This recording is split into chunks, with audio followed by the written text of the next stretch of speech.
আমরা আপনারা একটা পয়েন্ট তুলেছেন যে এই কমিটি আসার পর it is the continue second term. আমরা আগামী 17ই মার্চ রবিবার, যেটা পুরানো জেলখানা মাঠ, সেই মাঠে আমরা করতে যাচ্ছি। আমরা সাংবাদিকদের পাশাপাশি সাংবাদিক পরিবারদেরও এই এনুয়াল কোর্সে যুক্ত করার যে প্রচেষ্টা গতবার থেকে শুরু হয়েছে, এবার অব্যাহত থাকবে।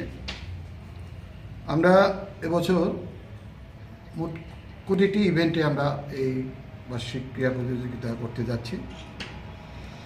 সেটা বিস্তারিত অভিষেক বলবে, আমি জাস্ট দু তিনটে লাইন বলে দিচ্ছি। আমাদের এই বার্ষিক ক্রীড়া প্রতিযোগিতার গতবারের মতো এবারও পূর্ণ সহযোগিতার হাত বাড়িয়ে দিয়েছে ত্রিপুরা গ্রামীণ ব্যাংক।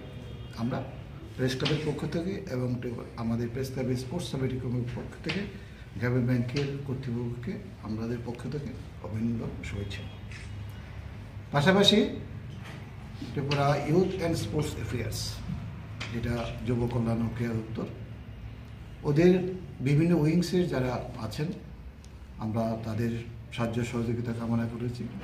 ওরা স্বতঃস্ফূর্তভাবে আমাদের আহ্বানে সাড়া দিয়ে এসেছেন এবং আশা করছি আগামী 17ই মার্চ ত্রিপুরা গ্রামীণ bank, youth and affairs sports department এবং রাজ্য শিক্ষা দপ্তর যারা মাঠে আমাদেরকে দিয়েছেন এবং স্কুল কর্তৃপক্ষ এবং আগরতলা প্রেস ক্লাবের সমস্ত সদস্যা এবং তাদের পরিবার এবং পরিজনদের সবাইকে আমরা 16 তারিখ সকাল 9টার মধ্যে, 17ই মার্চ রবিবার সকাল 9টার মধ্যে আমরা ওখানে প্রত্যাশিত করছি।